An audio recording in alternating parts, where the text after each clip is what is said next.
Hi everybody, it's Richard here again and welcome to my Guilty Pleasures number 10 video.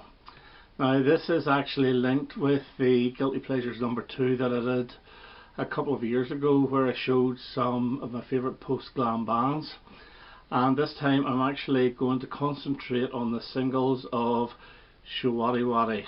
I'm actually going to rank their 29 singles from 1974 right up to 1983.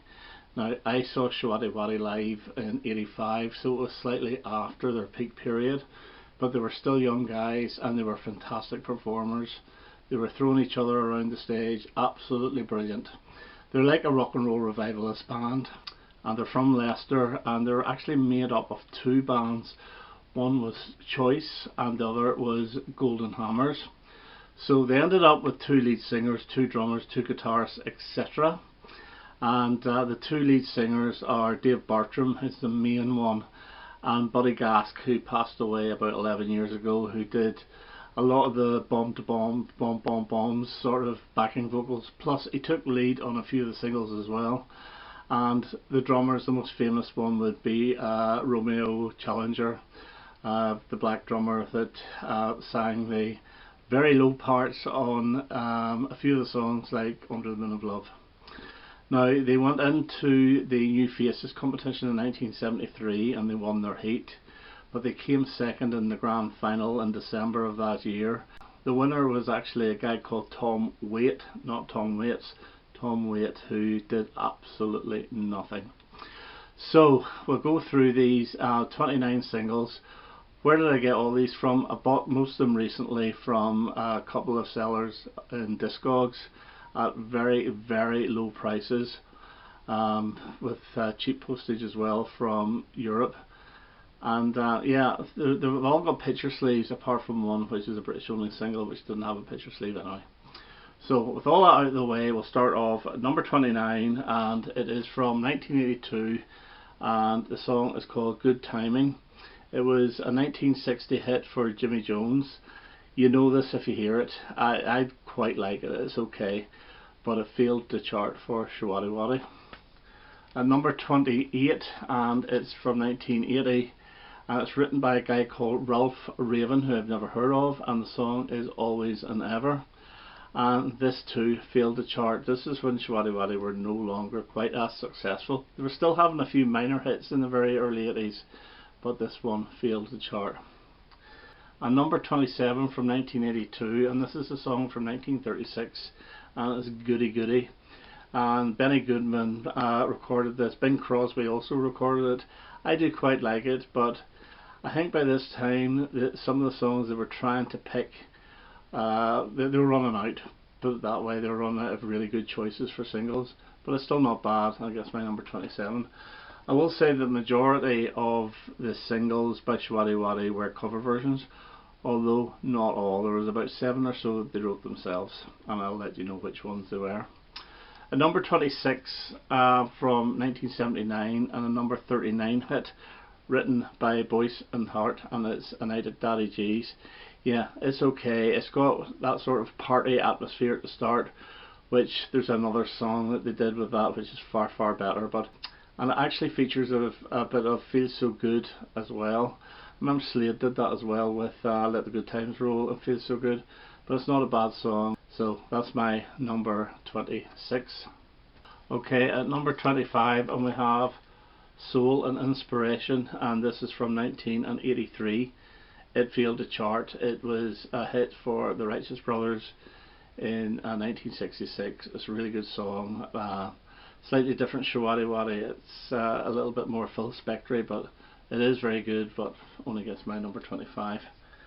And at number 24 we have from 1982 Who Put the Bomb in the Bomb Bomb Bomb, which was written by Barry Mann in 1961.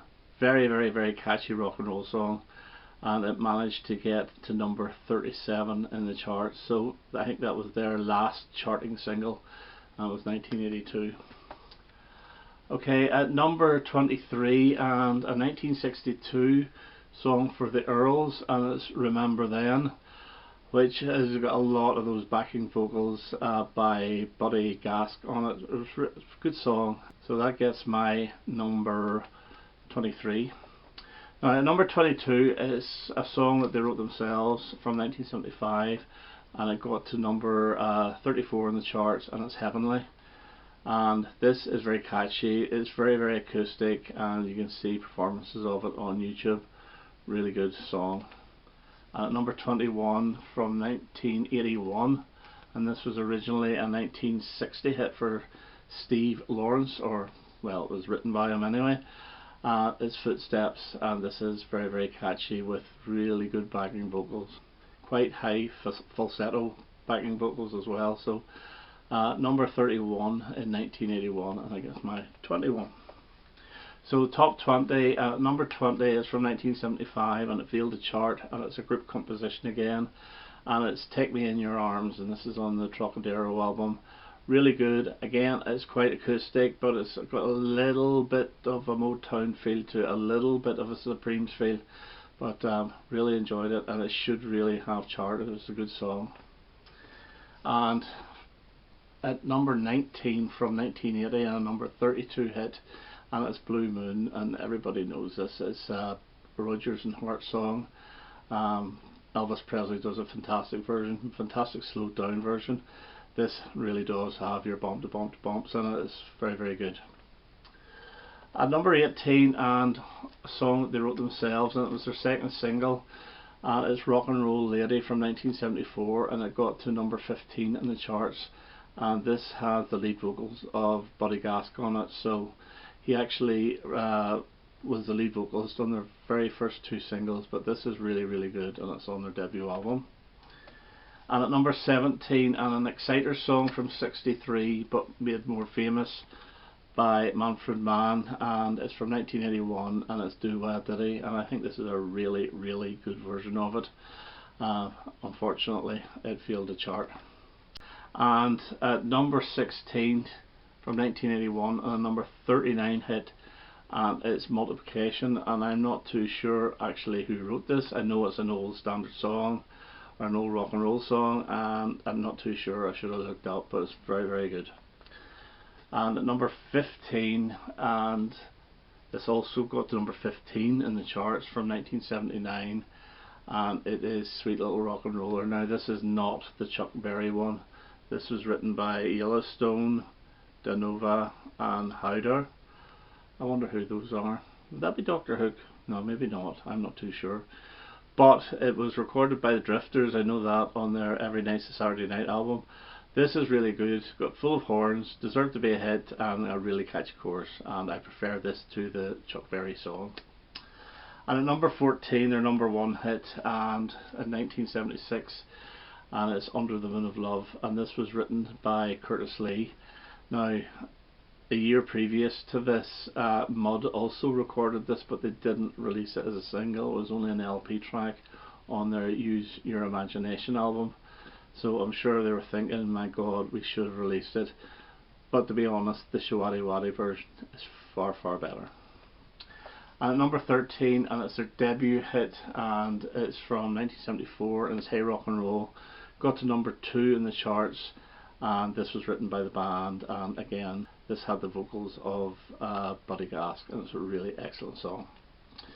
Number 12, and a number 2 hit from 1975, and it's the Eddie Cochran song, Three Steps to Heaven, which I think is brilliant. It's the first time I ever heard the song, and I do prefer it to Eddie Cochran's version, so excellent version, and just failed to hit that top spot. And at number 11, it's one that didn't do too well from 1975. It only got to number 32, and it's Trocadero, and they wrote this themselves, and I think this has got a really, really good groove to it.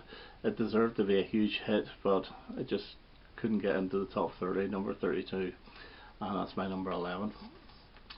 At number 10, so we're in the top 10, and it's from 1980, and a number 22 hit, originally by Bobby Sox and the Blue Jeans, and it's Why Do Lovers Break Each Other's Hearts, which I absolutely love this song. I love this version.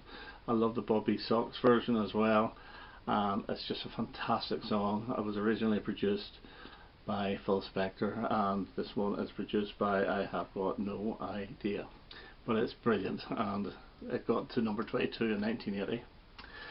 My number 9 and number 5 hit from 78, and it was a song by the Jarmels in 61. It's A Little Bit of Soap, which I think is really, really catchy. It's slightly more acoustic than what they were doing. It's a very short song, but I really do enjoy it. And at number 8, a number 4 hit from 1977, and this was, I believe, originally recorded by Chubby Checker, and this is one of the party songs, and it's Dancing Party, and I think this is absolutely brilliant. Love it to bits, sing away to it, really, really good. At number 7, and a number 2 hit in 1977, which was written by Marv Johnson, or recorded by Marv Johnson, and it's You Got What It Takes, which is full of horns, but really, really catchy, and that's my number 7. Number 6, no picture sleeve I'm afraid for this one, and it's a 1961 song by Curtis Lee, and I got to number 5, and it is Pretty Little Angel Eyes, and this is where you really do hear Buddy Gas doing the backing vocals. Absolutely brilliant, catchy as hell.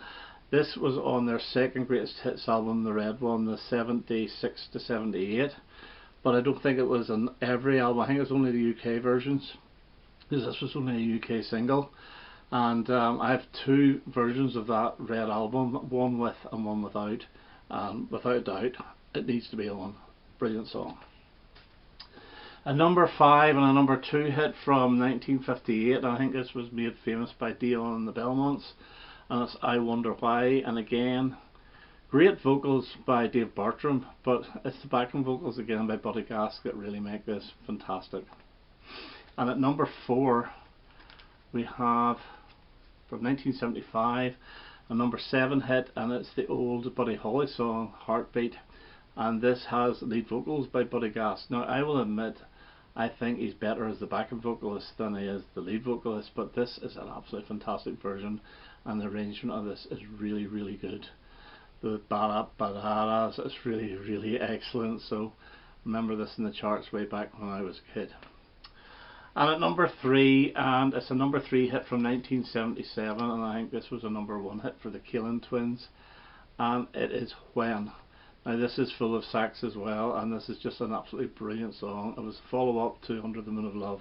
It's far better than Under the Moon of Love, and my brother bought this single whenever we were children. Absolutely love it. And at number 2 we have from 1975 and a number 14 hit called Sweet Music, and this was written by the band themselves. Yeah, this is fantastic, and it's got a real sort of glam feel to it. There's really good guitar work in this as well. You could have seen the Sweet actually doing something like this, and especially Mud as well around the 73 mark. But this is a really excellent song, and it's my second favourite Showaddywaddy single. Which means my favourite Showaddywaddy single, believe it or not, is a group composition. It's their 3rd single. It's from 1974. It's completely forgotten about apart from me, and I play it every year, and it's the Christmas hit Hey Mr. Christmas. I love this. This is one of the best Christmas songs ever. 73 and 74 were brilliant for Christmas singles, although it's the 73 ones that get remembered the most. You had Wizards, I Wish It Could Be Christmas Every Day, Slade's Merry Christmas Everybody, and Elton John's Step Into Christmas, all played every year. The 74 ones not so much. You had Mud Lonely This Christmas, which sometimes gets played. You had the Wombles Wombling Merry Christmas, which was fantastic, and this, although only a number 13 hit, is one of the best ones ever, and there is a children's choir on this as well. Absolutely fantastic song written by the band. So that's my ranking of the Showaddywaddy singles, my guilty pleasures number 10. So I hope you enjoyed that, and I hope to have another video quite soon. All the best now. Bye bye.